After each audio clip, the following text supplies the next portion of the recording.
Hello, good afternoon, everyone, and welcome yet to another virtual book study of the book Neuroplasticity Healing the Brain from Psychological Disorders Through Biblical Meditation. I am Sanya Duki, and Courtney Dookie. we are so happy that you are joining us again today. This is our third study, and we are in chapter 3. So, real quick, if you'd like to share this video, go onto Dr. Duke's page and you can share the link from there. Or we're also on the YouTube channel, his YouTube channel, which is Dr. Courtney Dookie. And you can also go on there and share the link with whomever you like to share this with. This is amazing. This is very valuable. And also, we would like for you to interact with us. Yes. As you're here and as you hear us talking, you could definitely put your questions below because we will be answering throughout. And also, let us know where you're joining us from. Let us know that you're here and where you're joining us from. So we thank you for joining us and welcome. All right, so today we're talking about, last week we talked about Secure attachment and the impact that it has on a brain's development. Yes. And so today we're going a bit deeper because last week was based on the idea of God, his creation, how he created us perfect, and ideally what it's supposed to be. But today we're talking about what went wrong, and that is chapter 3. And what does that chapter entail? Well, we looked at last week, we looked at secure attachment. Yes. And the impact of how secure attachment is actually developed. I mean, in the love, compassion, care, and the way how our caregivers, our parents, how they relate to us. And if we have that nurturing environment, then we naturally develop secure attachment. And we talked about how that impacts the brain, from the brain stem, the emotional brain, limbic system, and the prefrontal cortex. Yeah. Well, today we are going the opposite of that. We're looking at insecure attachment and the impact of insecure attachment on the brain. Oftentimes, when you read books, and most books you read might goes from insecure attachment and then goes to secure attachment. Yeah. In this book, I went from secure attachment because I wanted to establish the way how God intended it for it to be. Yes. And if we understand how God intended for it to be, and then we can look and see, okay, so this is what happened to deviate from God's original plan. And then the rest of the book is going to be, how do we restore God intended plan for us? So that's the reason we switch them around. And today we're looking at insecure attachment. I mean, insecure attachment developed within context in which a child is not being nurtured and cared for in the way that child should be nurtured and cared for. Yes, and we'll find out the impact that has on the brain development itself, and we'll see a lot of correlation with why we do struggle with mental health disorders and even illnesses as a result of that, and maladaptive behaviors. This is where it comes in now. When we talk about, in my research, we talked about developmental trauma. Yes. Or psychological disorders. So we look at developmental trauma and how that eventually matriculate into psychological disorders of depression, anxiety, post-traumatic stress disorder, and other addictions and other psychological disorders that sometimes result from insecure attachment, or what we call developmental trauma. Yes. So let us know that you're here. Say hi to us and let us know where you're joining us from. We're excited to have you here. So before we move on, there's a diagram you showed us in the first session, and I think that's available in the workbook as well. Yes. And today, we don't have a picture here to show, but we talked about what went wrong. We had this perfect picture of what our spiritual faculty of ourselves should look like, physiological, psychological, and or relational. And then came sin. So what did that do? Well, when sin came in the picture, we have basically my definition of sin is a broken relationship with God. Yeah. And because of that broken relationship with God, we end up experiencing what I call undesirable emotions that have fear and sadness and anger. Those emotions came in the picture. Yeah. But not only that, this is not an emotion, but the notion of selfishness came in the picture. So we have those emotions that came as a result of a broken relationship, and then we start to experience self-centeredness. Yes. And it is within the self-centered paradigm now we start to have materialism, egotism, where it's all about me, it's all about what I can get, and what we call the lust of the flesh. The sensualism. Sensualism. And between sensualism, materialism, and egotism, those are three things that we highlighted in the book. When those three things are present in any relationship, any parent to child relationship, or any interaction, it's going to cause negative repercussions. Yes. And because if I think materialism and I am going to get it at whatever cost, I'm going to cause pain to someone. Yeah. And sometimes this pain has a dual aspect to it. What I mean by dual aspect, I am going for it so other people who are in my way might get hurt because of me going for it. Yeah. But by pursuing these things, sometimes the most important things in life get sidetracked. And when I say most important things in life, I mean in like to be an effective parent, to care for my family, to be the best dad I can be, to be the best mom I can be. I'm no longer there to be present for children or for my children. And because of that neglect, that not being there for them, because of this materialistic driven kind of a lifestyle, the children suffer. And then that's when we talk about how that's going to impact the brain. So that's the impact of sin. Broken relationship brings in these undesirable emotions, but also lends itself to sensualism, materialism, and egotism. Absolutely. We can give tangible examples. When we think about egotism, then we're thinking about me. It's all about me. Yeah. Everything is about me.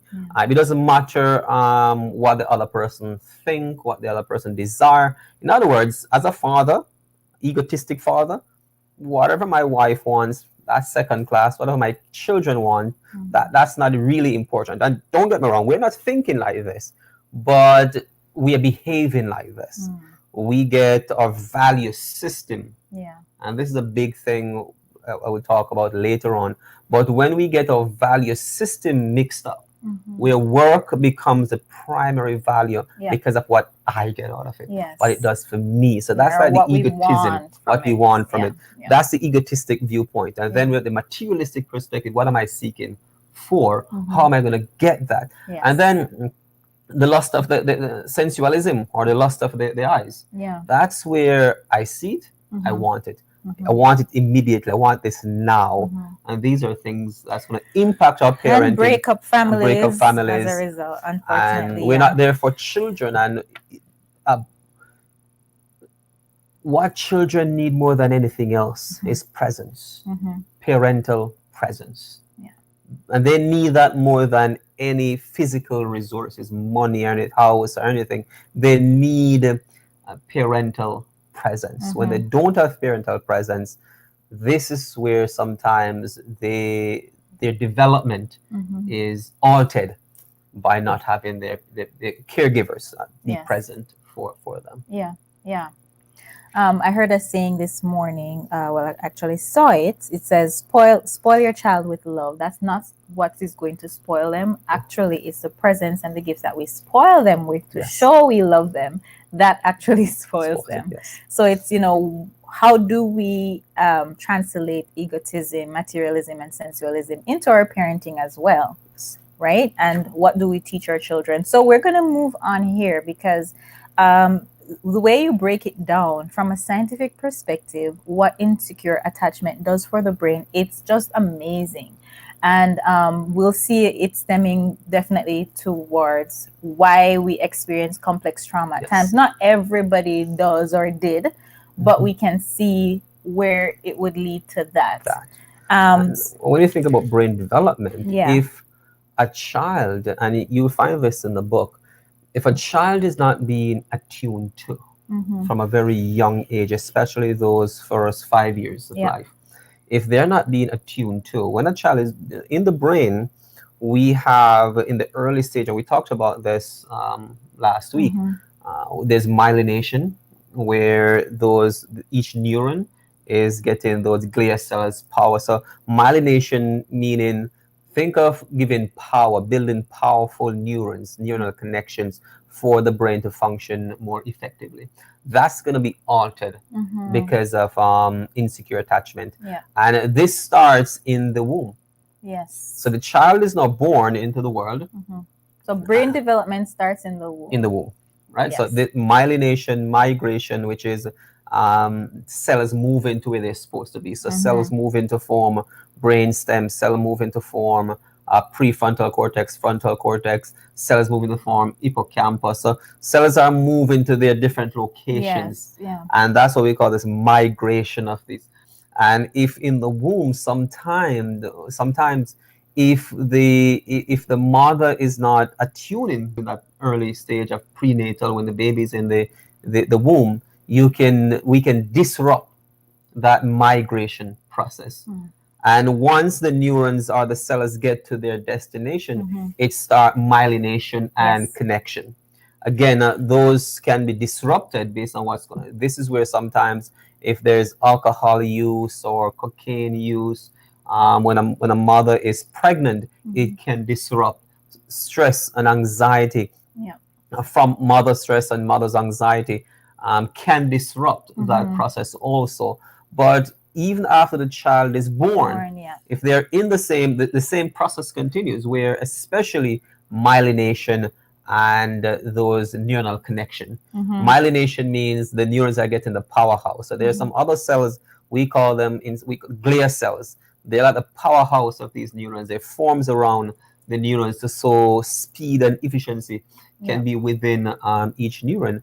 When a child is exposed to a stressful environment, to where they're not being cared for, that process is slowed down. So imagine all these neurons go to the hippocampus, goes to the prefrontal cortex, goes to the amygdala, and these are very important brain structures. But because the myelination and the connections are being altered because of the environment, so we start to have difficulty where the brain start to not develop the way it should develop because of this. And we'll talk more about it as you go through in the So chapter. where energy flows, Yes. wherever the energy in the brain is going, that's how it's going to be developed. That's how it's going to be developed. So if it's a negative experience, yes, that's what's going to be strengthened. That's what's going to be strengthened. Not only that, when in the early section of the book, I talked about gray matter. Yeah. And this is where all these neurons are coming together.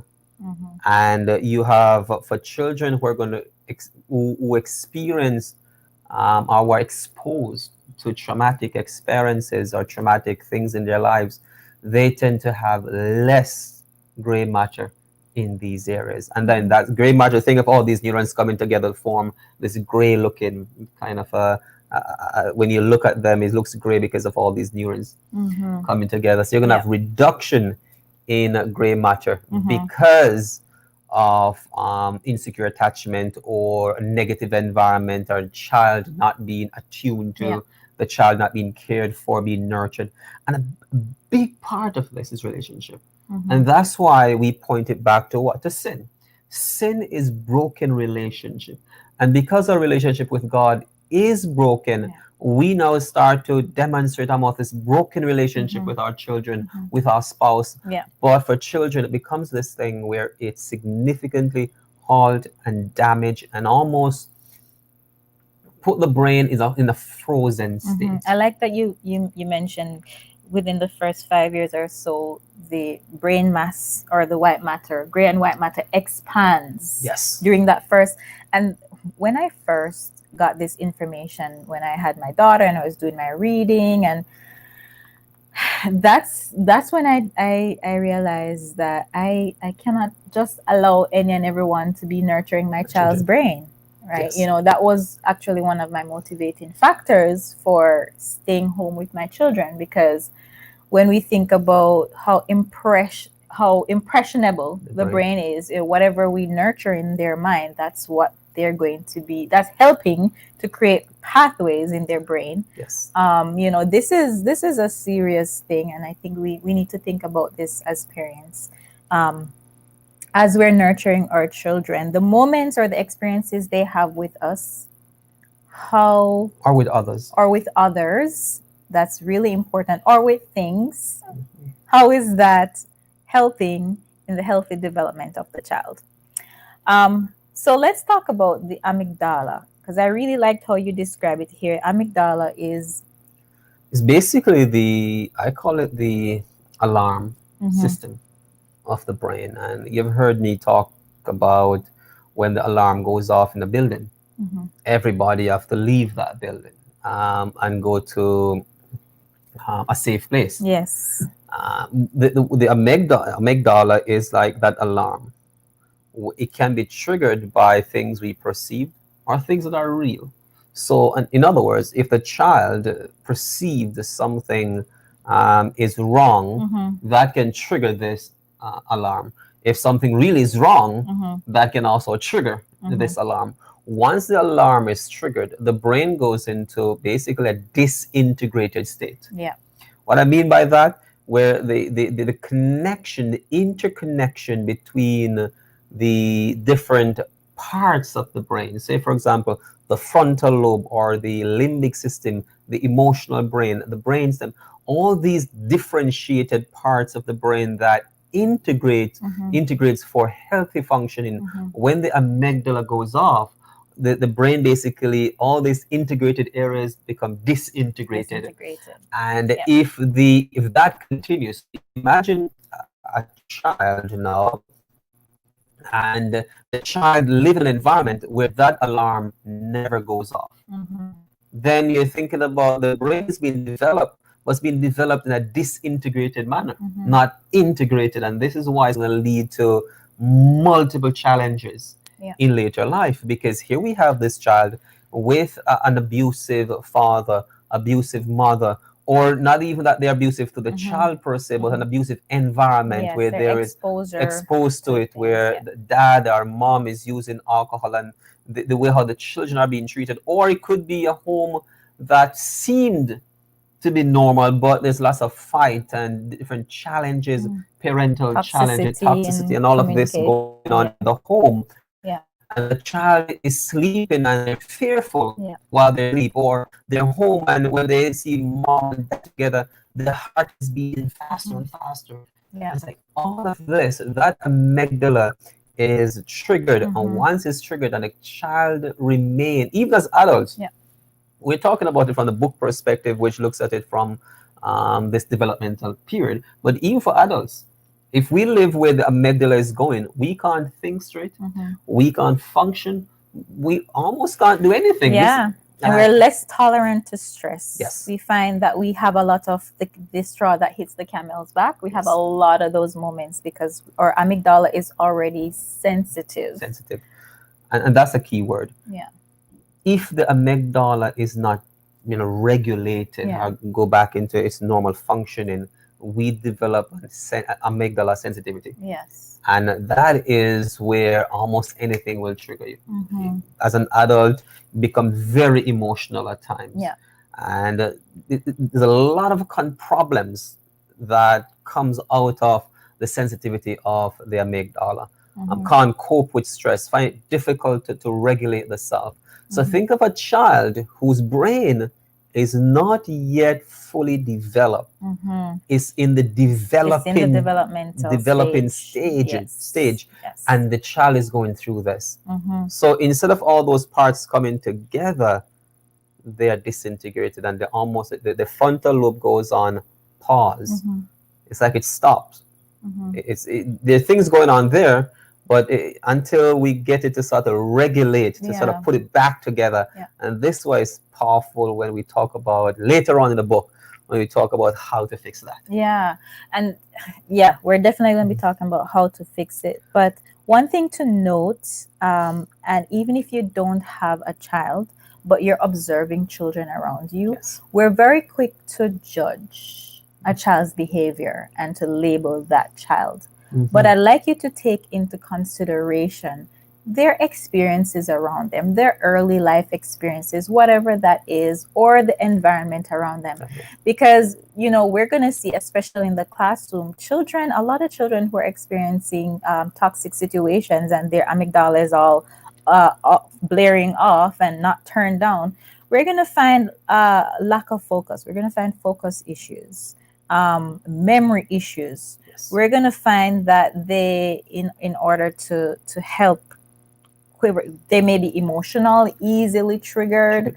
They may be in fight mode all the time, always arguing or picking a fight with someone. We're going to find these behaviors, and oftentimes we're going to label the child and say, they are just misbehaving and no good. And these are all terms I've heard. But when you really look at the background, like what's going on behind there, you get so much insight as to what the child is actually going through. When I was doing my master's thesis, I interviewed children who had parents who were struggling with addiction, alcohol addiction, and all of them mentioned that they had a hard time in school because they were, first of all, the home environment was inconsistent. They weren't sure if they were going to get beaten or see their mother or whoever get beaten, or whether their parent is going to be alive when they got home. But at school, they were seen as behavior kids. They were seen as the red flag kids, and they were ostracized. But really what they needed help. They were crying out for help. And so that is my challenge for us. Whoever is listening to this is, when you see children, that behavior, we need to look beyond it. What is going on beyond the behavior? What is going on in the brain? What's going on in their environment? Then we can start to understand what is going on for that child and how we can start to support that child in an effective way. And oftentimes, children are diagnosed. Yes. And don't get me wrong, there are kids who are children who they're born with, say, the brain challenges that lends itself to ADHD or ADD.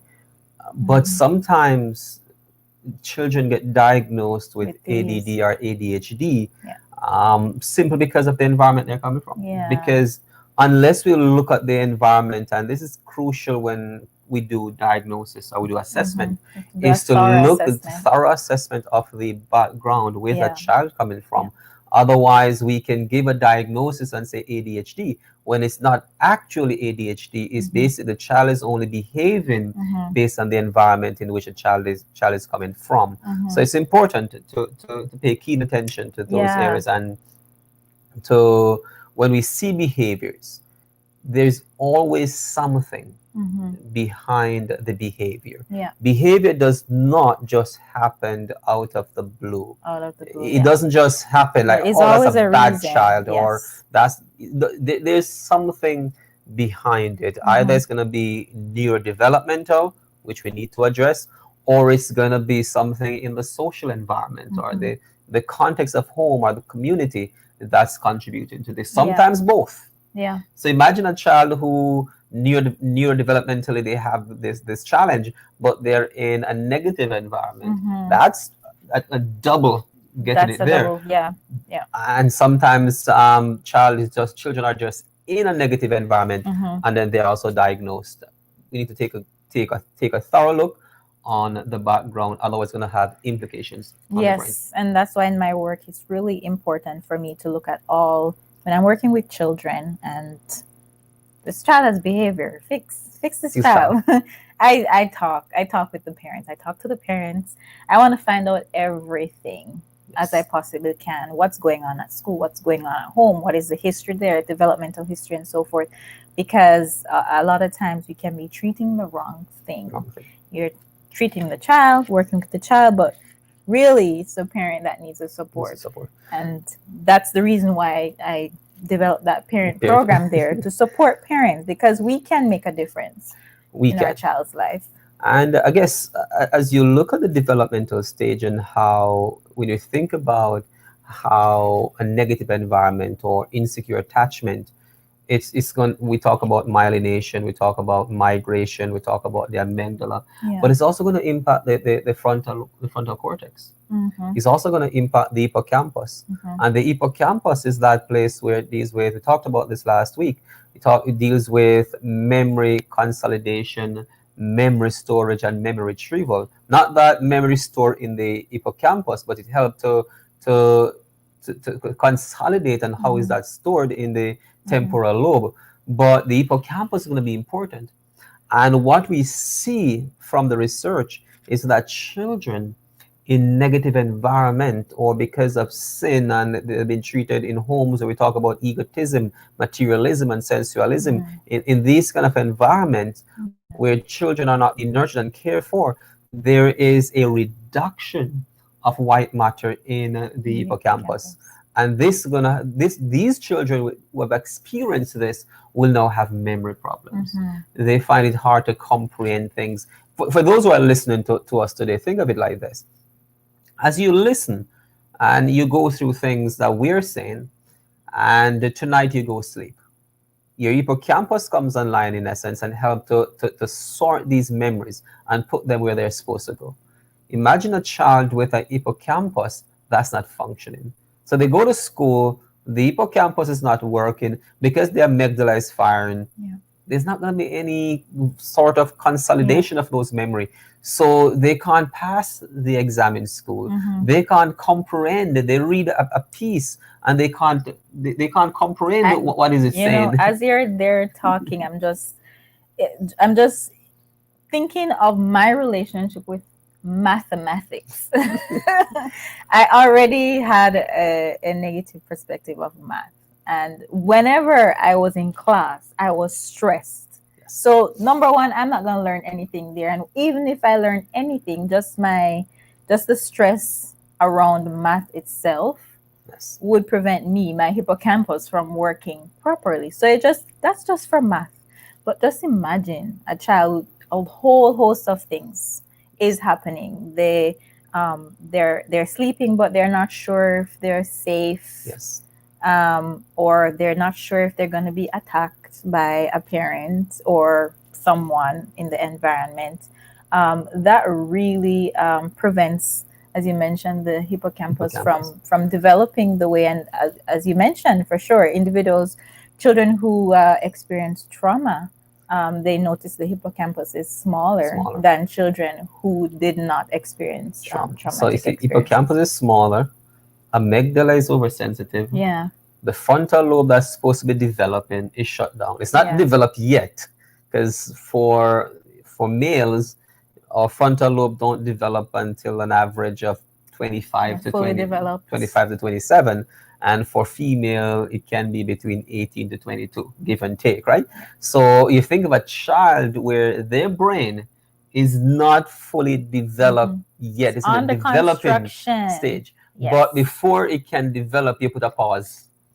There is a pause in development because of the environment. So it becomes harder for these children, and they want to get it, but they just seem not to get it. And that's when different behaviors and different things start to manifest, and they get the label as being a bad child, or something is wrong with them, and all of that.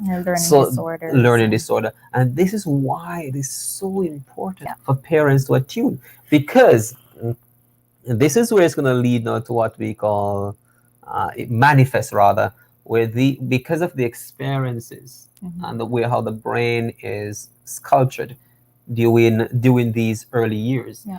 it's going to manifest itself in adulthood. Yes. And then we're going to have a generational transference of this thing, because as these children in insecure environment grow up, they're going to be diagnosed with ADHD, ADD. They're going to be diagnosed with um, depression, anxiety, substance use disorder, either alcohol, cocaine, marijuana, because they're going to try to find a way to soothe. Which is them to chronic disorders too. When we Yes. studied the adult the ACE, what is that now? The adult childhood adverse childhood experiences, we find that there is a stem between trauma and developing chronic medical issues Conditions. as well. Yeah. And a lot of adults will say, "Man, my life is good now. Yeah. I see them today, like my life is good, but I just have this feeling. This depression is going with me for so many years. But I look in my life now and nothing is wrong." As you trace it back, you can see, okay, in their early years, they went through some things and they haven't dealt with that yet. And that's how we call it developmental trauma, where because of traumatic experience in early life, it manifests itself in different ways in adulthood, in depression and anxiety and sexual promiscuity and all these things. And you wonder, why am I doing this? Why I can't get control? Why do I still feel this emptiness inside of me?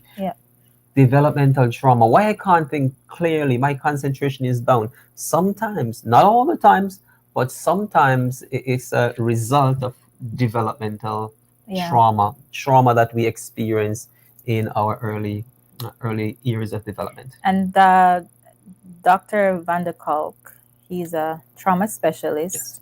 He talks about the body keeping the score. Yes. too, right?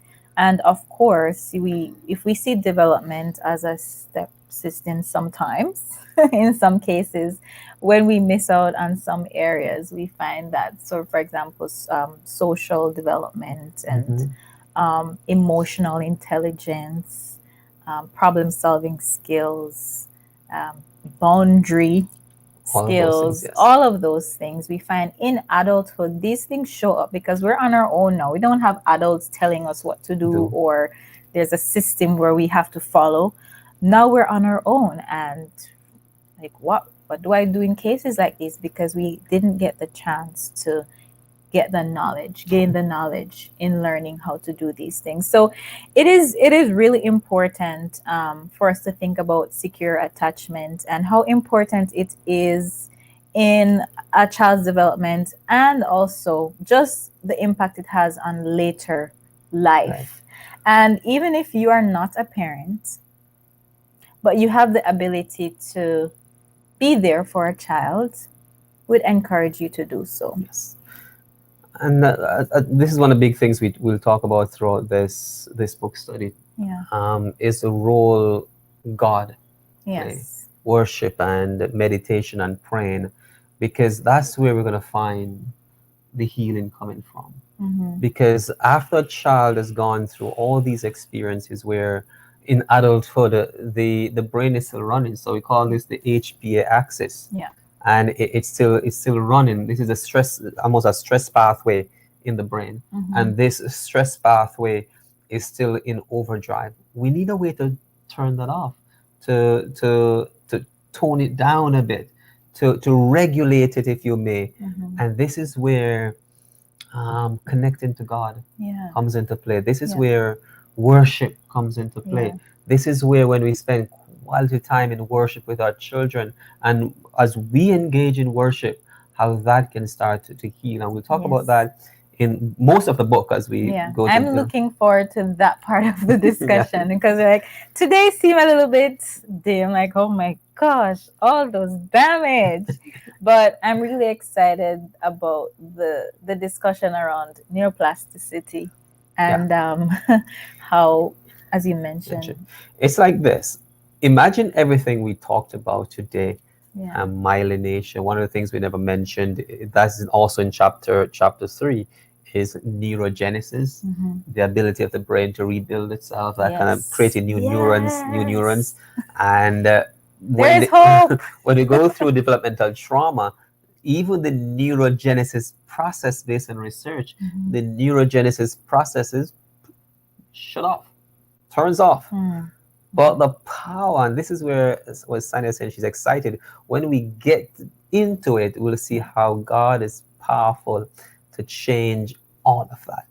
But what I'm encouraging today, Sanya mentioned it earlier, if you know a child who's going through this, be there for that child. Yeah.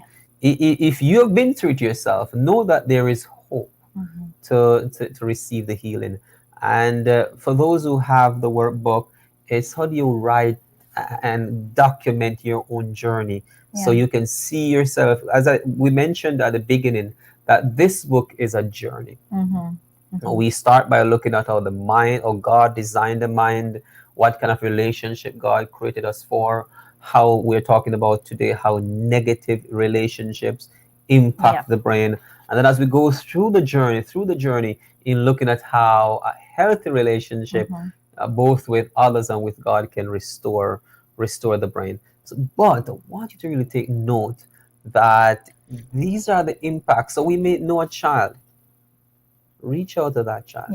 Connect with that child, because that child is going to be the one tomorrow in pain. And we can prevent that. We can be a part from of the solution today. We can be a part of the solution for a child today. And I encourage you to reach out to somebody who's going through that pain. Get them the support they need. Even if you can't do it and you're not sure what to do, try and connect this child to someone who can support them from a mental health perspective. But emotionally, we know for sure that having a positive bond with an individual who is consistent in their life, who is genuinely caring towards them, really helps them. Well, what the research suggests is this: all a child needs is one positive influence. You can be that one person. That's it. The parents, mom and dad, may not be present. It doesn't have to be a family member. All a child needs, based on research, is one secure relationship. And that one secure relationship can propel them to accomplish and to be the best person that they were created to be. Yes. All right, guys. Well, we're so happy that you joined us. Let us know if you're watching the replay. Comment #replay, or if you're joining us live, say hi. We're leaving now, but say hi and let us know where you joined us from. If there's anything that we talked about, you have further questions on, please comment below and we will be answering your questions. If it is not, typing it in the comment section, we will address it in the next broadcast, which will be next Saturday at 2 p.m. Mountain Standard Time. So next time we're going to be moving on to the next section 3, which is God's plan to restore your mind. So we are going to chapter 4, and you still have time to go get a copy of the book on Amazon or Westbow Press or on drcourtneydookie.ca. You could purchase a copy of the book from there as well. All right. Well, thank you so much for joining us. And have a wonderful, blessed week.